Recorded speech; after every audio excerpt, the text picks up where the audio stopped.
Hey everybody, and welcome back to the RedBeard Outdoors podcast. I've got an amazing guest here for you guys. We've got Nick Fisher. He is the owner and president of AAE Archery, and they do so much more than archery, but we're going to focus on archery here today. And if you guys don't know who Nick is, he is an outstanding archer to begin with. Even though he works in the industry, he still loves it, which is awesome. Speaks a lot about his passion in archery. He tunes the crap out of bows. He knows what he's doing, guys. That's basically, that sums it all up. But Nick, for people that don't know who you are you in a nutshell? Well, yeah, you pretty much explained it there as to who I am now, but born and raised in the industry. I'm third generation owner. AAE is in its 53rd year of business now. So my grandparents started it in 1971 as AAE. It was originally Plastifletch, started in 1958 by Jewel and Max Hamilton. And that was the original production level plastic vane. And then, yeah, my grandparents bought it in 1971 with their business partners, and then they became sole owners in the mid 70s. And then, yeah, from there it just expanded. Constantly looking to grow and move into different things. You see a lot of molded parts behind us. We do injection molding these days. Injection molding for us started just to make knocks in the late 70s and early 80s, and then found out that can really expand into other industries. And we try to be very diverse. Our diversity in the molding world supplements our love for archery. So, yeah, I started here in the business when I was 10 years old. And so in my 31st year in the business, and that's what we do. We like to make stuff and we love archery. No, that's awesome. And it's rare to find someone who is either born into it or starts in a young age and is so in depth into the archery industry or any industry in general. And you're still doing it after 30 plus years and you're still loving it and you're excelling at it. You haven't really plateaued in a way. You're still finding ways to innovate and get better. And that speaks a lot, again, to your passion for archery. And then on top of that, I think, a lot like other people like myself, you're finding ways to supplement your love for archery and getting out and hunting by, taking care of other things like you were saying with the injection molding, which is pretty awesome. We're going to talk definitely about some of the things that you guys make along with the knocks. I kind of want you to break that down as well. But how did your dad, or I guess was it your great grandfather that started? Your grandfather, how did he get into archery? What was his kind of beginnings? Well, he grew up in Ohio, hunting whitetail, and he was really big into bow fishing when he was young. Hopping around the river bottoms, bow fishing when he was little. So he just, he had the same itch we all get, the same passion for it when he was very young. So when they moved here to Arizona, he just kept shooting a bow. And, that's back then, particularly, it was such a small world. I mean, you know, because he was naturally a good archer. He, of course, his circle moved into the people in the upper echelon of the archery world, which the business owners were all archers back then. Jim Easton and Jerry Carter and my grandpa and Tom Jennings. That they were just a close knit group of guys. Charlie Sandlin, my grandpa's business partner, he's 2-time national champion. Back in the 70s, that was archery, man. So that's really just how it got started. And as even to this day, how a lot of businesses get started. You have a passion for doing it. It goes from being a hobby to, well, maybe I can make a living out of this. And yeah, that's where it went. Oh, that's awesome. And yeah, I definitely like that. And it's a big move from Ohio to Arizona. So your grandpa made that move, right? Yeah, my grandma and my grandpa did. Gotcha. Yep. And then have you been in Arizona your whole life? Yeah, I'm born and raised right here in Prescott. Right. And you haven't melted yet. Okay. Well, don't tell anybody, but this ain't Phoenix. We're 5,000 feet of elevation. We have full 4 seasons. We see 0, we see 100. We get it all. So that's awesome. Yeah. So Prescott's the unspoken gym of Arizona, right? So I've been to. It's one of them, certainly. Yeah. No, that's for sure. Yeah. Anytime you think of Arizona, you think desert. You think of melting trash cans.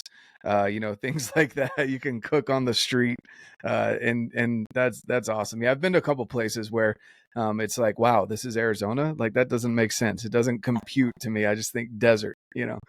Yeah. But that's awesome. So then you got into archery, and did you go straight into? Did you go target? Did you go hunting? Did you do both? How did you get into it? Yep, pretty much both. I started shooting when I was 3. Um, got into just target archery alone, and I think by 5 or 6 years old, I was attending a few local state events with my grandparents, and then my dad would come along some. But yeah, I really just target archery till I was old enough to shoot a legal poundage, 9, 10 years old, and um, you know, fell in love with hunting. Was never successful, which turned me, I like to take my bow for hikes, and I actually didn't kill my first big game animal till I was 25. It took 15 years. It was an incredible amount of stories of failure and a lot of big learning curves, and but I became an outdoorsman, and that's very much, I think, what pushes me now to still love archery as much is I love the outdoors. Period. You know, I just, you know, people have heard me say it before, but church to me is sitting on a ridge top watching the sunrise, watching Mother Nature wake up. I mean, that's church, man. That's my connection to God. Um, so yeah, why not do it and be able to take your bow with you and provide organic meat to the family and just enjoy the whole experience. Exactly. Yeah, and I definitely agree that that's again speaks to your dedication and passion for it. That you went 15 years without killing anything, and you've got lots of stories, but you turned that into more of a drive even to get out there, and that's a big deal as well. So, did growing up in target and bow hunting, when did you start tuning your own bows? When did you start messing around with your own stuff without your parents? Um, my grandpa taught me early on how to tune, but that was old school thought processing. I mean, before the days of fall away rests, we were old T300 golden key style rests with a plunger and offset blades, and that was just really old school thought process. It's steel cables back in the day. My grandpa's actually the one who invented our cable system that we use today. I was standing next to him the day he decided to come up with that design because we had a steel cable on a 100-pound bow come apart and amazingly not hurt either one of us. The lead sink went Wow. through almost completely through his garage door header. He was shooting 100 yards out of his garage, and his Alaska bow came apart. So, um, yeah, I mean, I'm taught from the beginning how to take care of my own bows. I've never used a bow shop, um, but really just evolving into as the bows have evolved and technology has changed, and then really learning how to tune as followays have become more popular. Particularly in the hunting world, and they've really become more popular in the target world now. Blade rests are still dominant, but um, there's so much value in a high-end hunting following even in the target world now. So I think one of the biggest things that drove me is yes, I'm a good archer. Certainly I would classify myself as top 5%, but I'm not that upper echelon. And hanging out in the last 10, 12 years with the upper echelon of target archers in the world that I've been blessed to do and learning from them how to tune, um, and how that creates forgiveness because I'm not very steady. I have genetically, I have very uh, fast twitch muscles. They don't really slow down. So learning how to tune a bow to be forgiving and a setup to be forgiving on a high end level became my passion to allow me to score better. On the target world, it never really affected me in the hunting world. Um, but there's a difference when you're trying to shoot a quarter versus a paper plate. So that's really what's drove me. And again, getting to hang out and spend time with the upper echelon of archers, Jesse Broadwater, a name somebody would know a lot. And, again, Greg Poole, who worked for us for years, he was a phenomenal bow tuner. Between him and Jesse, I was just blessed to absorb and listen and find out that it's almost black magic stuff that the target world does that I'm actually working to bring to the hunting world now because bow hunters need to understand it. There's so much value in it for a bow hunter because we only get one shot and we're never in a good spot. Your heart's going nuts. you're already dealing with buck fever, add in some target panic and everything else. It's the hardest singular shot you'll ever take as a bow hunter. I mean, the only thing it'll ever compare with as an archer is maybe that last arrow to shoot your first 300 or a 900 in Vegas, or in the shoot off at an ASA. And I still don't think that comes even close to having to make a shot on an animal of a lifetime, or your first animal for that matter. I mean, when I finally harvested my first animal, it was 101 yards on a mule deer, and I barely remember the shot. Yep. I almost blacked out, and from there, that's just practice coming through and your body doing what you've taught it. So, but No, yeah, for sure. It's definitely hard to stay in that moment. In my limited experience, I've only got a couple years under my belt, but I can definitely. It doesn't matter if it's a spike or a 6x6 bull or a 7x7. Like, it doesn't matter. It's a no, living animal, and there's so much that goes into it. And you mentioned target panic, buck fever, but also the fatigue of hiking. And you're dehydrated, possibly. You've got that, and then on top of that, you get cottonmouth when you see that animal step out. And then there's so many things that happen in that shot. It's pretty crazy. So no, that's outstanding. I do want to kind of rewind a little bit. I want to hear about this. So steel cables, I didn't even realize that was a thing. That seems dangerous. But just knowing what that can do to your body if it goes through you. But tell me about this 100-yard shot where the bow broke and you were standing right there. What was that all about? yeah, no, my grandpa was just sighting in for a caribou hunt, and any Western hunting, as you're aware of, especially you get up into the tundra up there, you need to be able to shoot far. That's just the name of the game. I mean, you can be a really good hunter, but whether it's out in the plains hunting antelope or even the mule deer out in the flats out here, you're only going to get so close sometimes. And there's 90% of the people in the world, if not more, should not be shooting more than 60 yards. But again, my grandpa was a better archer than I am. And, as long as you put the time in, you understand what the weather is and everything, shooting 100 yards becomes a normal thing for you. As long as the atmosphere permits it and you can keep yourself under control. So, yeah, I mean, I was just standing next to him. He was shooting in his garage, getting ready for a hunt. And so back in the 80s and early 90s, and since the dawn of time on compound bows, all your cables, not the strings, just the cables, were steel, and they had lead sinks on the end of them. And then there was just a pocket that would get pushed into in the camp. I don't. Oh no, that one. I have one bow around here at the shop that has steel cables in it, but it's down at my other facility in the marketing room.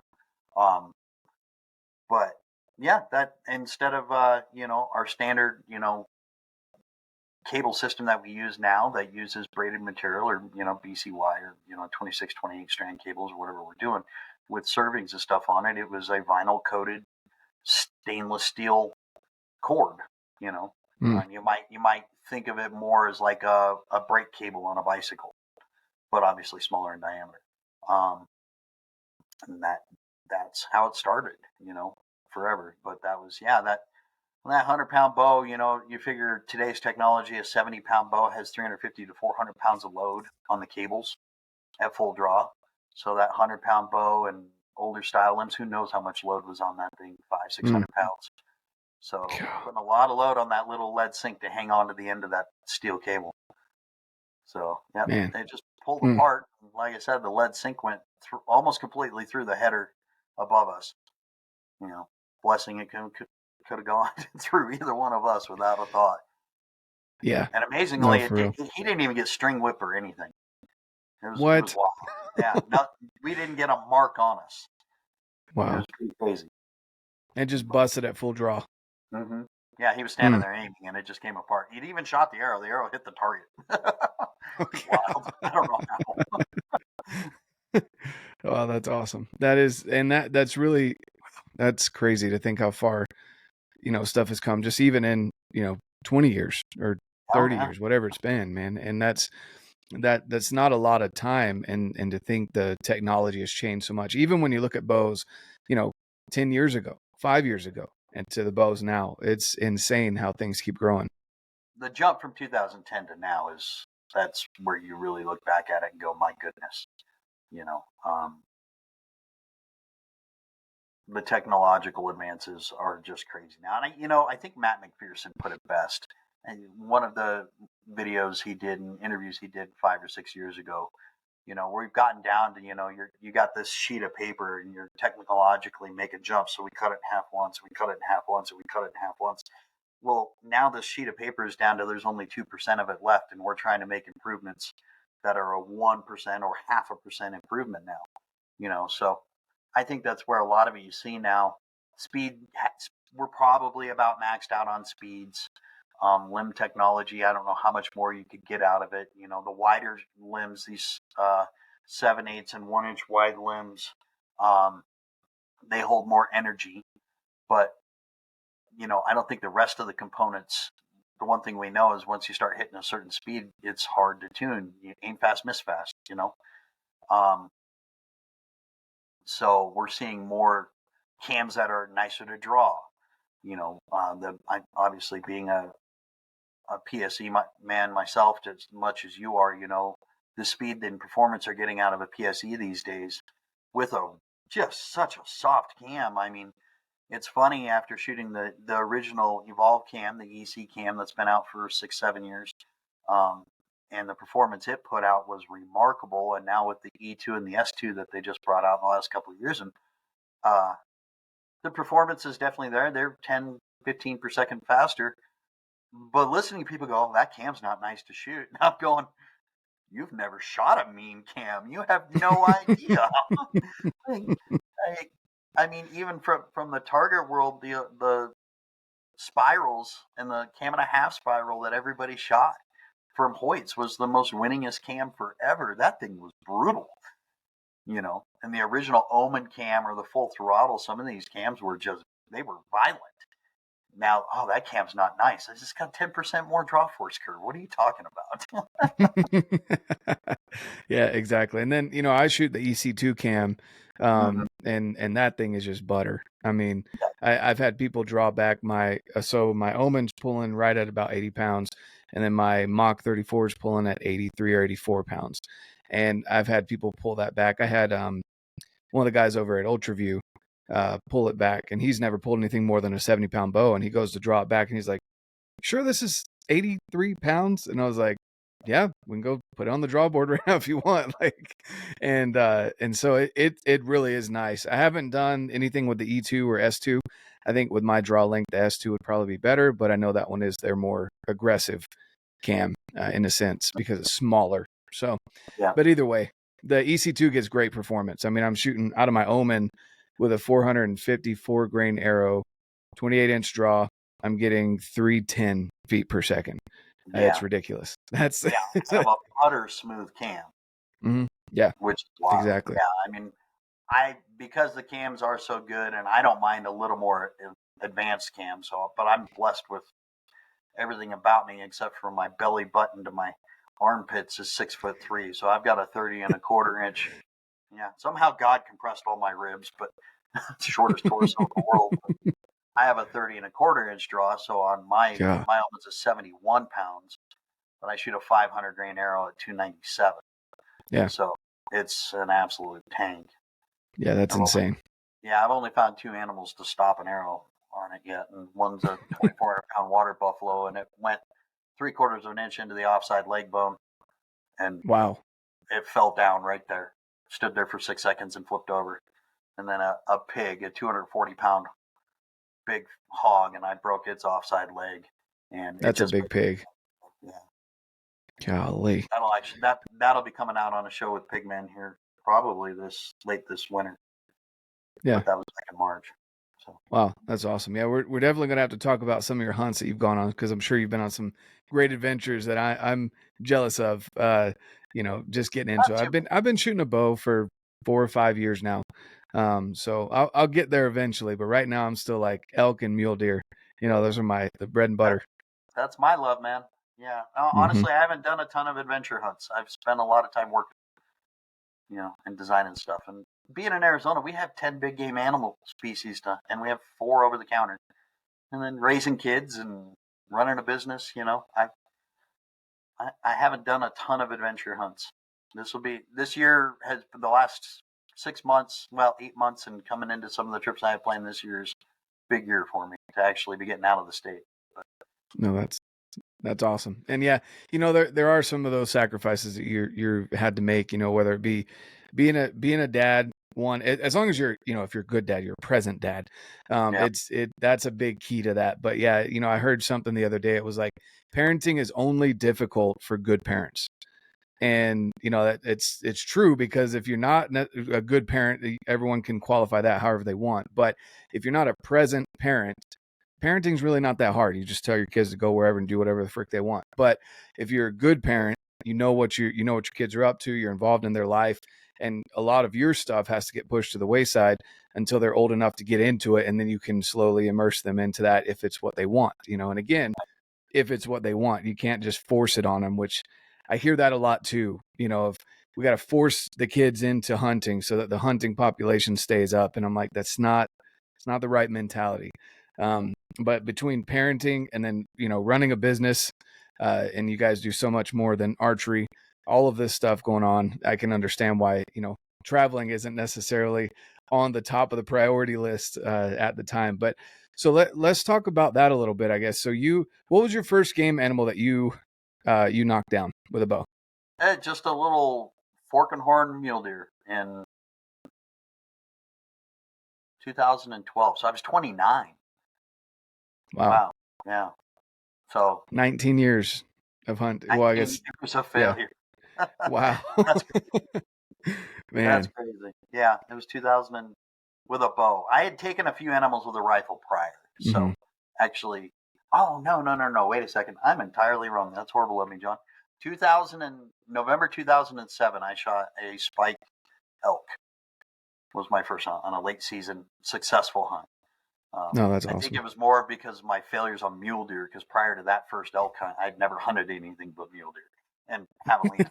So maybe that was that was my nemesis. Was I've 0 for 15 on mule deer. Yep.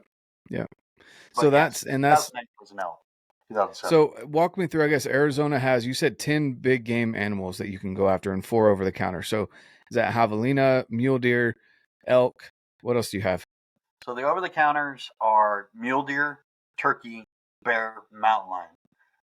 Okay. And then you have elk. Again, we still have draw tags for deer. And we have 2 species of deer. So you have mule deer and coos deer. And then we have buffalo, 2 species of sheep, and javelina. Gotcha. So have you ever gone on a coos hunt? Oh yeah. That's actually I've killed one with a bow. I have not been successful, or one with a rifle. I've not been successful with a bow myself. We've actually, in our hunting group, we're very diverse in our hunting. We do a lot of long range rifle hunting as well. Deeply passionate about long range rifle shooting. So we've actually, in our hunting group, man, I don't know how many whitetail we've killed. 20, 30, a lot. Yeah. You have whitetail. You don't have whitetail in Arizona, right?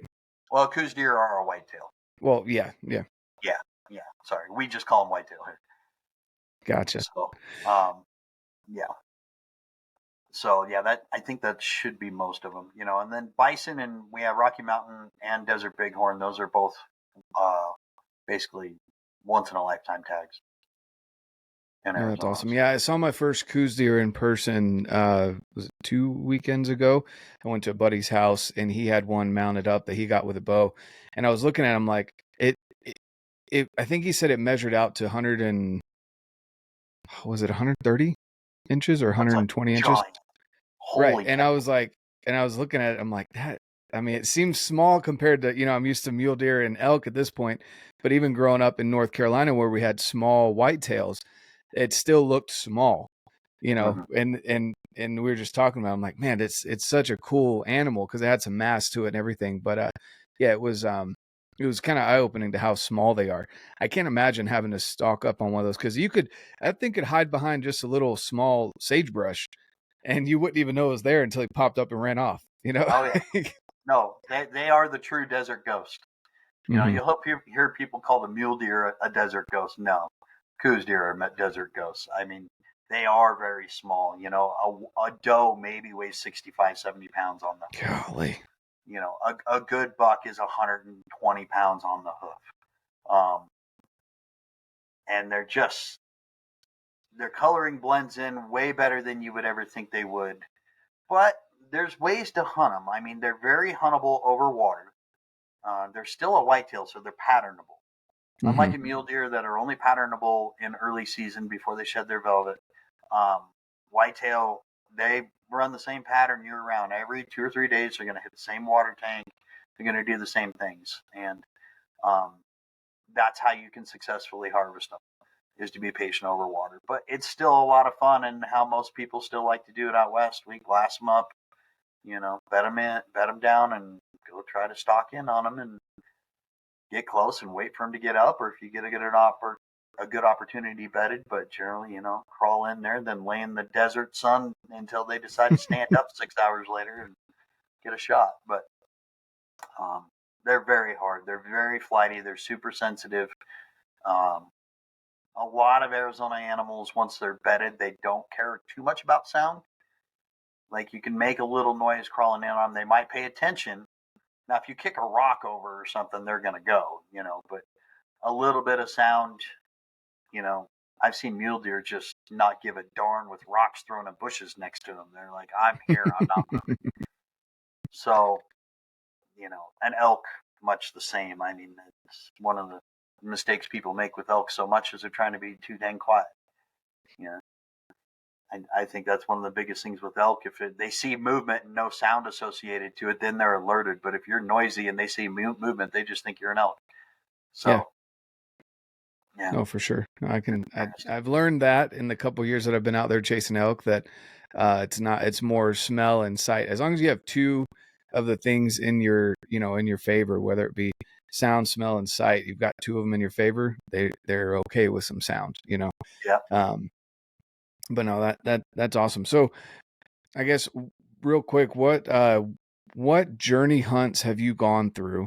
You said water buffalo, which that I talked with was it Sarah Gamache about her water buffalo hunt, and she was telling me about how like that experience seemed crazy, where she had it was like a 13-year-old that was carrying the rifle that was supposed to be their backup because they didn't have enough people to go in Oh, with them, and the first time that she got bluff charged at like 80 yards, the kid dropped the gun and ran like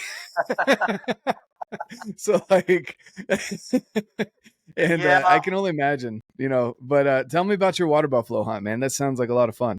It was a lot of fun, but mine's nowhere near exciting. It was on a high fence ranch here in Arizona. Just, you know, as more people have moved here, and drawing tags has become increasingly hard. And um, I don't buy beef.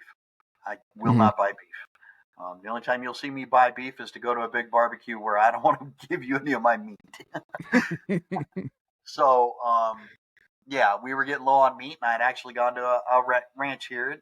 You know, some of these high fence ranches, it's not hunting, but Hmm. it's fun. And, you know, these guys are making a living off it, and you get a good experience and a good time.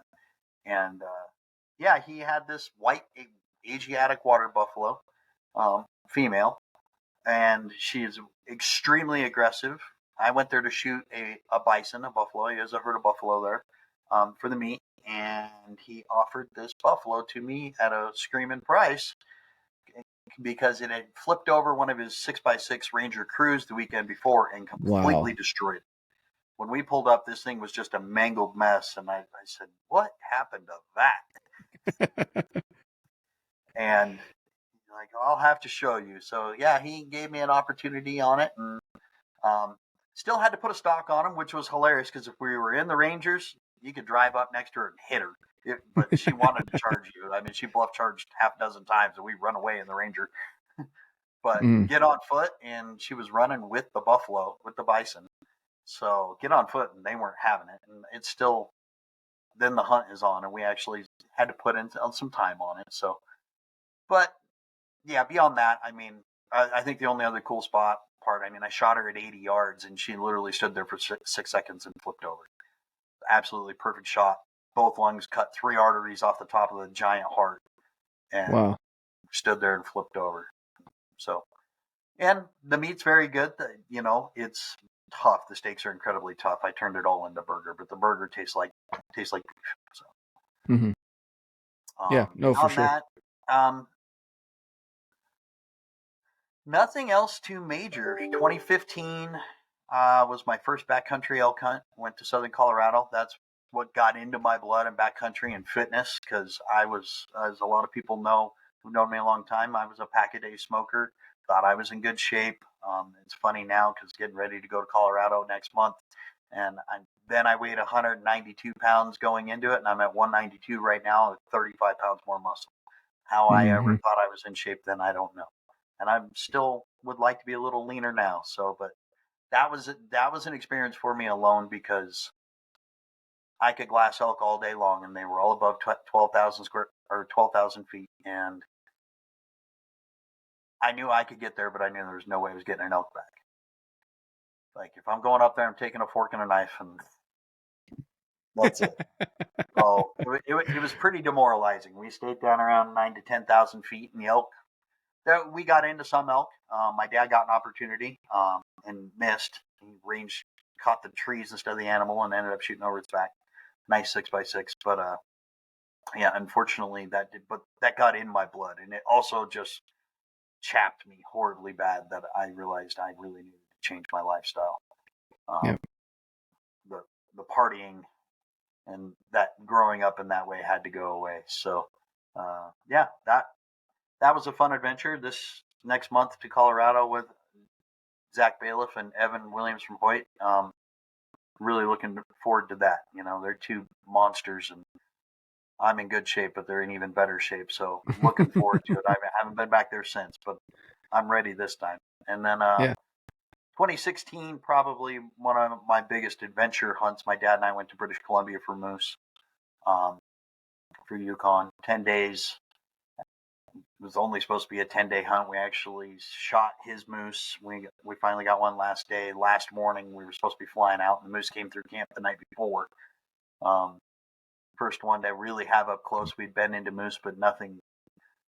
It was super foggy a lot of the time. We'd get into them, and you just couldn't see them real well, and couldn't tell if they were legal. And then a monster came literally through our camp in the dark, and we had headlamps on him, looking at him, and uh, yeah, that worked out. That was a blessing. So my dad got to shoot a moose the next morning, and fortunately he stayed on the lake, and we were on the shoreline and not half a mile from our camp, so we were able to get him out in time to still catch our plane ride home. So, Oh, that's awesome. That's but that awesome. that was quite the adventure, and dealing with bears and wolves and everything. That's an experience. But Yeah. No, yeah, for sure. That does sound like a lot of fun. Even a lot of people will say high fence hunting. It just depends on what, going back to the water buffalo, what are you going out for? Like you're not sitting here saying, "Oh, I went on this stalk of this amazing white Asiatic buffalo." Like if you're portraying it that way, I think that's the problem with the high fence hunting. But when you're going in for either, whether it be reps in the red zone, just getting used to shooting an animal, killing an animal, testing gear, even, I know it sounds terrible saying testing gear on animal, but if you're eating the meat, or you're, in this case, taking an animal, a cull animal per se, mm-hmm. out of a herd that's causing literal damage, and other issues going on there. It's just, again, how you portray it. So, like, I know me personally, I'm like all for it. If you're willing to go and pay for that and go and do a high fence hunt, you can get so many things out of that. But don't sit there and pose and be like, "Oh, I went to Africa and did the," like. I didn't even share the photos on social media, man. I Yeah. mean, Yep. it was a fun experience, but I was there for me. And Hmm. I brought my daughter with me. So she was able to take a cool sheep, and it's just a couple days of fun and enjoy the outdoors. Everything we shot, we brought home. We hunt for meat and to be in the outdoors.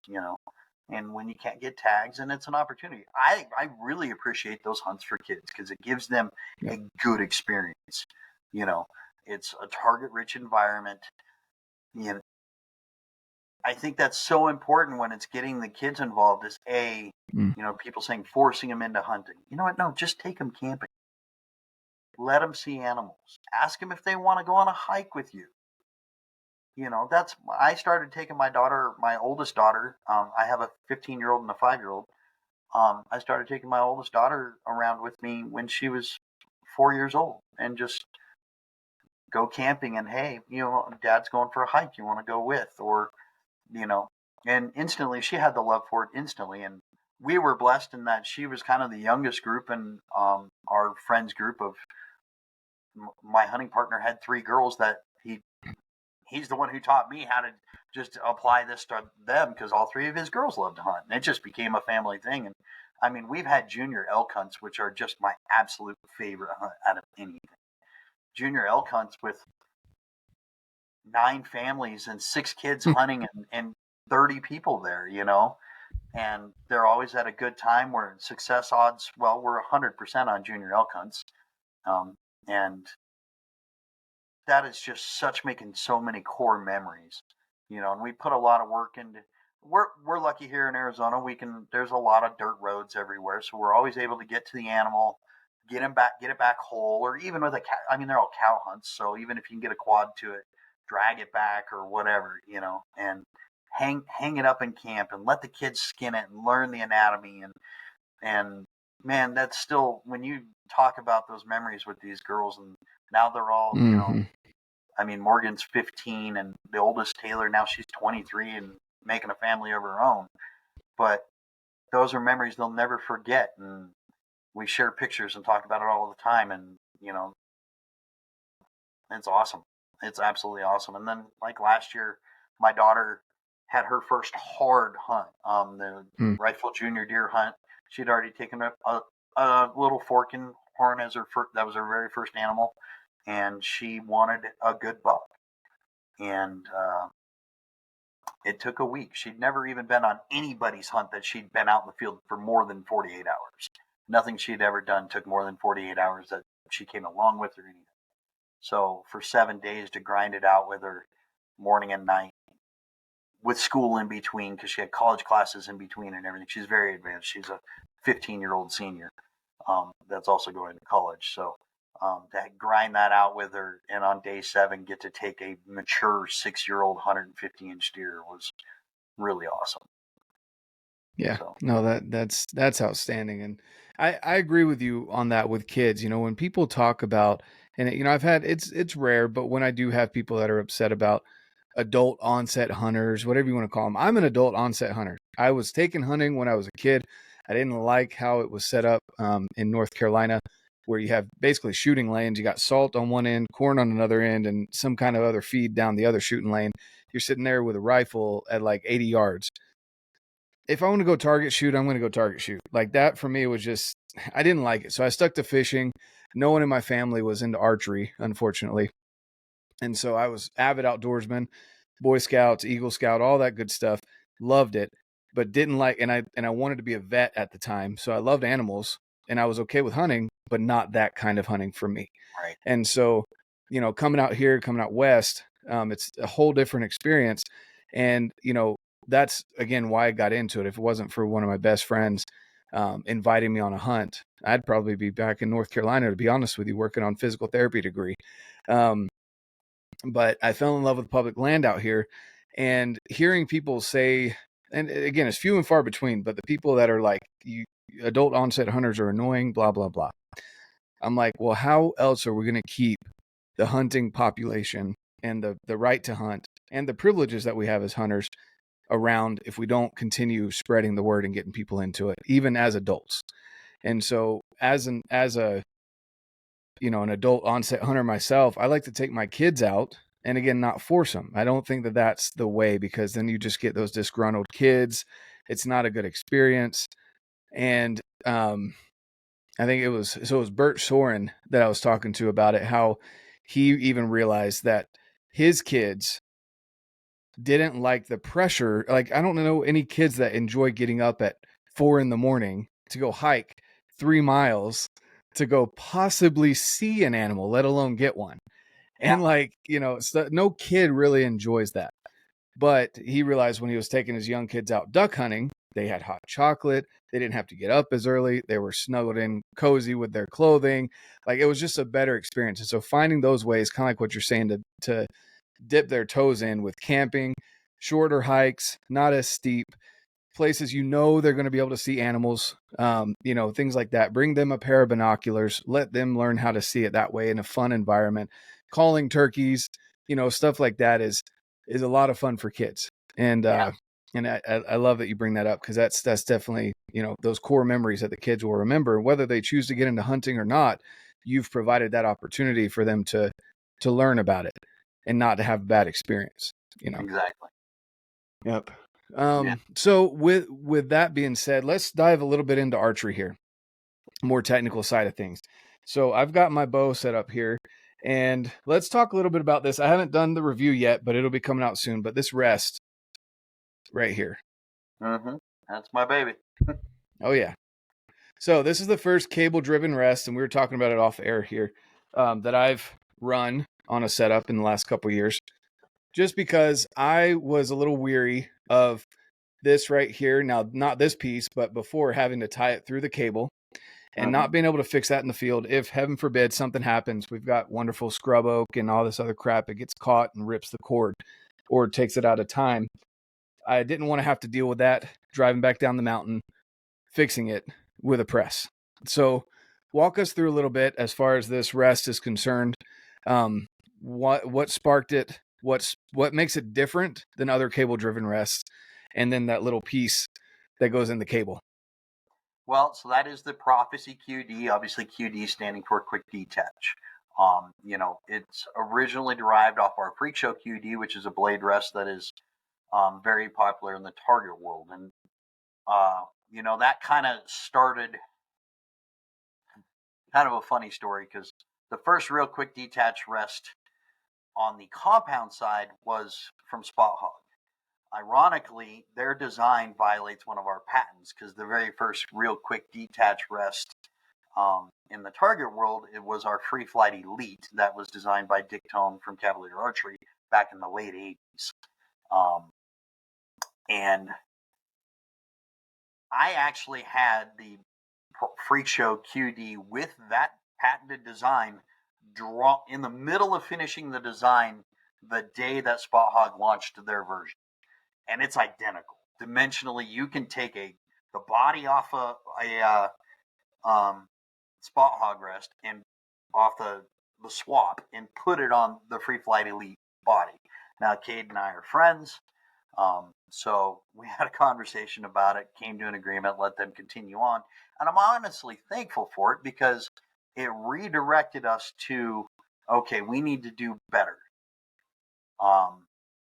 So went back to the drawing board on the mount and the mounting system, because we wanted to be able to include a better torque tuning system. The Freak Show at that point had been out, 6-7 years.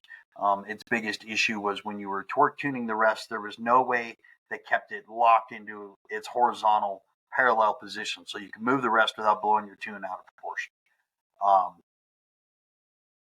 And that's where that design came from now, where we have a mounting block that mounts to the bow itself. That block has male teeth on it, so overall we have 15 points of contact on the rest now. There's 6 teeth on the mounting block that engages, and then you have 3 engaging flaps as well. So now you can take that rest off for travel, for safety. For most of the guys on the hunting world now, we have one bow. Most people today, a high-end bow, that omen in your hands, a $1,400 bow. Buying multiples of those is just not something that's real feasible for most people. Mm-hmm. But to have one that now, okay, in the off season, I want to go shoot 3Ds with my buddy, and maybe I want to shoot a different arrow setup. Now instead of buying a $1,500 bow, I just need to buy another rest, maybe another sight. Because if you bought a second bow, you'd have to buy a rest on the sight anyways. So we're going to cut that out of the equation, so that the bow I'm going to hunt with is still the bow that I shoot every day. It's a bow that fits right. My peep height's right. Everything fits me perfect. Now all I got to do is swap a rest and swap a sight out, and they both stay in tune. We use dovetail sights.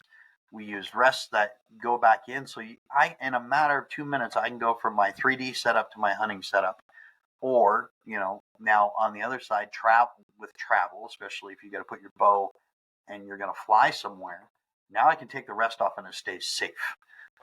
You can ask so many people in the target world that travel around the world, TSA is not nice.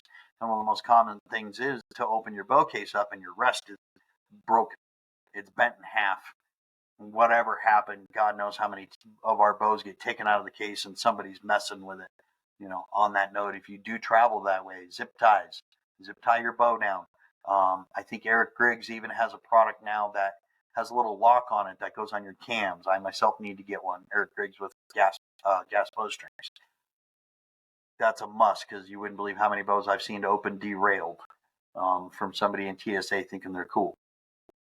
So, but that's one of the great things about the quick detach rest. And of course, once we had the Freak Show QD, those of us who love followaways, everybody wanted a follow-away version. So that gets into, so the Prophecy's been out for a long time, and most people are pretty familiar with it. It's built on our Pro Series frame. It's the strongest, most accurate frame available. The Prophecy is an incredible, I like to think and firmly believe it's probably the most accurate follow-away rest, whether limb-driven or cable-driven. It's extremely accurate.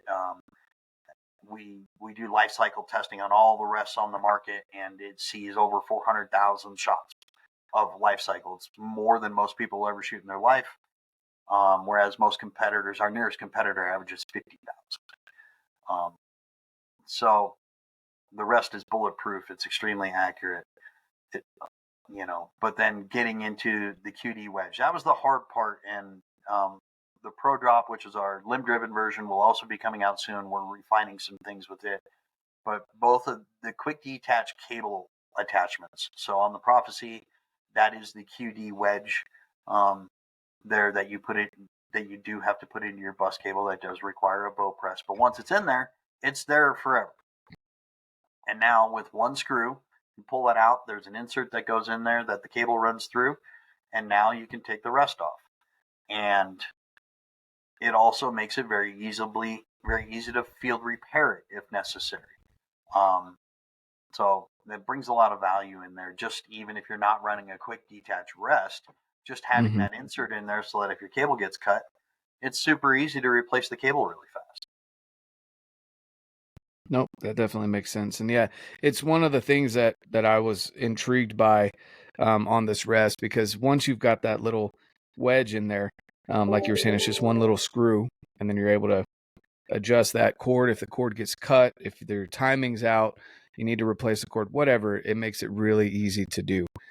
So I really like that. And again, this is my first cable driven. So, what's I guess my big question is, why do you need to flip it up? Like, why is that something that is important to, for cable driven, or for you even? Well, I mean, as far as the lockup style rests, there's, half a dozen of them maybe now. And the biggest advantage to them that everybody wants is to be able to lock the arrow up in place. So if you shoot a limb-driven rest or a standard style follow-away, especially in a hunting environment, it's easy for the arrow to fall off out of the way. Or when you come to full draw and you yard it back because your heart's pounding or whatever happens there, an arrow can bounce off the launcher. In the limb-driven world, we have cages around them, but it doesn't keep the arrow on the launcher. So, in the lockup style rest, the rest is already up. We can draw smoother and slower. There's no bouncing going on. You're spotting and stalking. That arrow is contained. When you're into that last 30, 40 yards or whatever you're doing now, you can pull your arrow out of the quiver, get it locked in there, and it's in a safe spot. So that's the whole point and premise behind a lockup rest. The thing with the Prophecy, it does require you to lock it up. It does not come up on its own. I don't necessarily call it a negative, but for those who it can get you. I mean, that is a simple fact about it. But it becomes part of your shot cycle. You knock the arrow, stick it in there, you cock the rest. And most people, even if they're shooting at competitors, that's what they do. I will say, for the people that it throws off are the people who are used to shooting a limb-driven rest. Coming from the target world and shooting a blade my whole life, I'm used to looking at the rest when I draw. I still do it. I'm not looking at the animal. I'm looking at the rest, even with the Prophecy with a locked into position every time. It's just what I'm used to doing. But yeah, as far as why within the prophecy it must be done, it's a sear system. So the cable is actually attached to basically a hammer that breaks the sear. I've made designs where I can combine those two, but it requires a clutch, which then brings the life cycle of the rest way down. And that clutch can get wet, can get cold. It's the component is very expensive itself. It drives the cost of the rest way up. And those are just not things that I feel are necessary. The rest, Gotcha. the QD rest is $300. It's already at the upper end of the market, and we're not gouging people by any means on that. It's very expensive to produce between the internal components, the micro adjust, and then the mounting system is extremely precise and very expensive to produce. We're probably one of the only people in the hunting or the target industry that can. It requires a high-speed mill with 40,000 RPM capabilities to do it at a reasonable speed of time. And the only reason we have that is because we use those machines for the injection molding world for machining hardened cavities. Um, it's just not a piece of it's a three quarter $1 million mill. And they're just not very common. So Yeah, that's pretty. I mean, I'd say that's a pricey piece of equipment there. That's yeah, so my question then, because everything seems to be trending towards, getting it in line. And I know, again, coming from the target world, torque tuning is a big thing. It's something I'm honestly just learning about because of your videos and things that you've put out about it. Is there anything, do you ever consider, putting something on the back of the riser, like a dovetail, that QD mount kind of deal? Is that something that you even would consider? I've considered it. AQAD has it patented, and they're not sharing the license, which I wouldn't either. Hamsky tried to do a workaround there, and that's not. I believe they're having some legal battles there involving that. For me, yes, you want to try to get, Hoyt's using a Picatinny rail on the back of it. But again, as I'm teaching people, tune is everything. Forgiveness is everything. Not being able to move the rest and for torque tuning, I'm not a fan of at all. Even with you don't need the QD mount with a standard style mount, having some adjustment in the rest to me is incredibly important.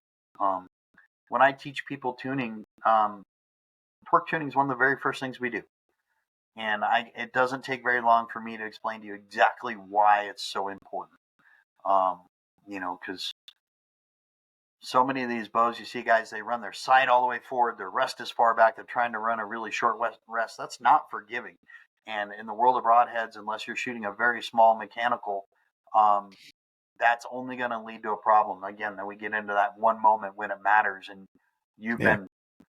been especially out west or even in a tree stand, you're twisted up around a tree, you're not in perfect form. That bow needs to be as forgiving as possible. And if you're worried about saving a half inch or 3/4 of an inch of clearance on the side of the bow, especially the whitetail guys, that they don't even run a quiver on the bow. What's it matter? And Yeah. that's 70% of our hunters, you know. Right. Yeah. Um, yeah, the value is not there to me at all. I mean, I understand the thought process of trying to meld the risers together and bring things even narrower, but you're taking away tunability. I don't see the value in it whatsoever personally. Most of the sights, No. even if they're in line, then the sight itself still has to then jog out because there's no room for micro adjust. The housings are too big. It doesn't even work. I appreciate the thought process, and in certain environments, I don't even know what the environment would be that it matters. Honestly, Yeah. I mean, Hoyt brought out a quiver these days, a new quiver that they just launched. The one I'm using is called the Stretch on a PSC. Okay. It's okay to crossbreed people. Um, that quiver is probably the best. It's a one piece technically as a two piece Hmm. quick detach quiver I've ever seen. And it's a 6 arrow. I use it as a 5 because the 1 arrow would hit my rest, but it sits so flush, it's almost flush behind my rest. Um, Yeah. Shout out to Hoyt on that. I think they need to be marketing that to work on every bow because I absolutely love it. It's on my Omen and it works phenomenal. And beyond that, I don't see the value. There is no value in bringing all these into one level when you take tunability out of it. No, that makes sense. And I love the different perspectives because, everyone's on that bandwagon. And I've jumped on it too, to where you want to get everything in line. But again, that's me. I'm new to this. So it made sense to my mind. But hearing it from your perspective makes a lot of sense as well. That you want to be as forgiving as possible and being able to torque tune it. When you've got people that are in tree saddles, tree stands, you're standing on the side of a mountain, you're on one knee. I mean, there's never a time where you're really just straight Yeah, up shooting like you do on the line. yeah. I mean, and being an Arizona hunter, hunting mule deer and whitetail, coos deer, where everything's spot and stalking into an animal, and you're laying on your back in the grass for 6 hours waiting for the thing to stand, and your only move is to draw the bow while you're laying down, which is another advantage to a lock-up rest, because the only other rest you can do that with is a whisker biscuit. So being able to draw the bow while you're laying down and sit up and shoot, because I've done it. I've successfully done it, and so quite often that's your only option. If Mm-hmm. you need to have stealth, and you're in their red zone out west inside 50 yards, you know, yeah, I need that thing to be forgiving, man, because you darn sure torquing that thing. Particularly if you're laying Mm-hmm. down on the side of the hill, then you got to sit up and it walks out away from your shooting line, and you're twisted up backwards up the hill. That's how my shot was. My back was screaming at me. I was rotating as far as I could. I guarantee I was torquing the bow. Yeah. And you get into using back bars. Again, people don't put back bars on their bow, and okay, why are you even worried about making the bow more narrow when you actually need a back bar on the bow so you don't have to apply torque to it? And that thing's sticking out to the side 6 inches. Who cares how Mm-hmm. narrow the bow is? You know. Yeah. Yep. Exactly. No, I love it. I love it. It's a good point of view and perspective on it. So, and then speaking of back bars, I want to talk to you a little bit about your stabilizers here. So this is the 8-inch. This is what I've got on the back of the bow here. And talk to us about, I guess, what is it about these stabilizers that makes it stand out compared to other stabilizers on the market? So everything that in a stabilizer that AAE produces that we design, they're not just a carbon tube. There's a lot of bars out there that are just a basic low modulus carbon tube, particularly on the hunting side, because they don't have to be ultra stiff. But what you can Mm-hmm. do is still provide a stabilizer that each layer of carbon has a purpose. Whether it's torsional rigidity, response time, frequency response, nodal response, every layer of carbon can do something for you. And that's why, particularly in the Mountain Series bars, because um, I'll be straight up honest, I should be charging twice as much for that bar for what we put into it. But I want people to be able to afford it, and I want people to use it. The end caps are not just basic cheap low grade aluminum. That is, those end caps are 70 75 T6 high grade aluminum. They're machined to be ultra lightweight. That's why, if you show the one end of it, there's holes in the end of it. Turn that a little bit. Yeah, if the camera could pick that up, there's I'm holes going to in the get this end of little that thing off of it. to lighten it up, because we're trying to make that stabilizer as light as possible for your hunting room. You know, and you can see there's all those holes are there just to lighten the end caps as much as possible. And that's why we use 7075, which 7075 is 3 to 4 times more expensive than 6061 T6. What you would commonly hear is billet grade aluminum, which is just Mm-hmm. our standard high strength material. That's what the rings are in it for. Everything about the end caps is designed to produce a high strength, low weight end cap affordably. To go any better, we'd have to go to titanium, which is now the price goes to another level. Yeah. And then so now you're on a 1/2 inch diameter bar, so it performs better in the wind. Combined with how we lay up our carbon, provides a really good feel.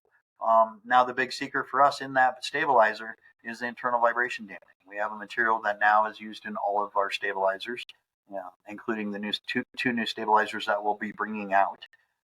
What is the Mountain Series Big Brother will be called the Skyline, and the Denali. And yeah, that's one of the big secrets to its feel. Combine that then with the Limb Saver product that's on the OD of the bar that takes out more vibration, and then our vibration ball that's on the end of it, and again it attacks a different frequency. So These are small features that perform good in the wind and give a phenomenal response to the bars. The bars feel really good. They're very dead. Um, you dive into the taking the target side of stabilization into the hunting world when you talk about nodal response, and the stabilizer needs to load up and hold the entire shooting platform still within the Mm. shot cycle, which is about 1/70th of a second. Um, those bars are designed to do that. So, and again, for the performance that bar brings, I could sell it for $250, and we want to bring it to the market and still bring it at a price that the general bow hunter can afford. So they're going to get a ton of value and a ton of performance out of a bar that's competitively very. There is no bar that has that performance level and that amount of engineering into it in that price range. Gotcha. No, that makes sense. And I mean, I've really enjoyed it for the time that I've had it on my bow, and it seems to be a super stiff bar. Obviously, that 1/2 inch diameter, helps cut wind a little bit, but also can get really stiff. I mean, there's so much that goes into this. It just, again, blows my mind. I don't have an engineering mind, but it looks good and it And operates, it functions. they look really good. They look really Yeah. good. So, Yeah, that's definitely something that people don't talk about a lot. You want your bow to look good too.